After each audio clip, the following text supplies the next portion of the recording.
اسمع كيف كان دعاء النبي عليه الصلاة والسلام.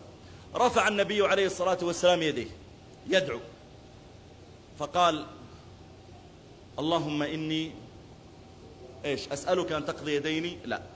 تشفي مريضي؟ لا. قال اللهم إني أعوذ بك من زوال نعمتك.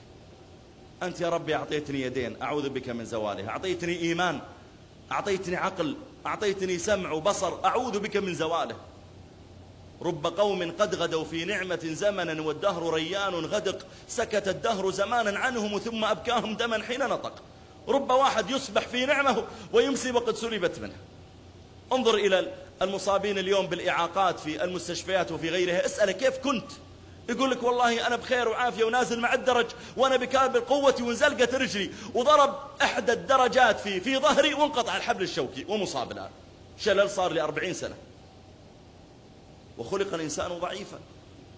واحد من أصحابي أسأل الله أن يشفيه ويعافيه، والله العظيم أني زايره قبل أجل الحج بيومين، ضابط ومن طلابي، كان في الجامعة قبل سنوات، متخرج من أكثر من 20 سنة أظنها، مقدم أو معلق عقيد، ومن أحسن من عرفت من الناس. يبني بيت، زايره والله العظيم قبل يومين أو 3، يبني بيت ورقى فوق السطح فوق الخزان يمتر العزل اللي حطوه الشركة، حاطين العازل عشان الأمطار، يمتر عشان يحاسبهم، والهندي قاعد ماسك له وهو قاعد يرجع على ورا يمتر.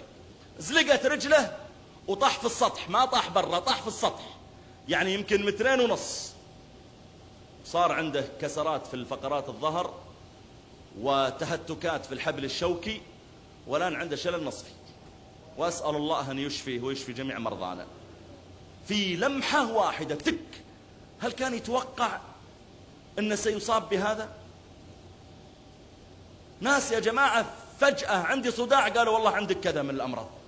قل يا ربي أعوذ بك من زوال نعمتك. إذا دخلت بيتك وشفت عيالك طيبين، هذا يذاكر دروسه وهذا يضحك وهذا يتغدى، قل يا ربي أعوذ بك من زوال نعمتك. لأن فيه ناس حرم من هالنعمة اللي أنت فيها. إذا دقيت على زوجتك وردت وقالت يا مرحبا يلا عجل تعال الغدا جاهز، قل يا ربي أعوذ بك من زوال نعمتك. لأن غيرك زوجته صار لها 2 و3 عند أهلها بينه وبينها مشاكل، سيئة الخلق ولا سيئة التعامل، ولا هو ما أعطاه الله تعامل حسن ومشاكل بينهم. قل يا ربي أعوذ بك من زوال نعمتك. إذا ركبت سيارتك وصكيت الباب بنفسك، اعلم أن في ناس يجيبونه بالعربية ويشيلونه 2 ويحطونه، قل يا ربي أعوذ بك من زوال نعمتك.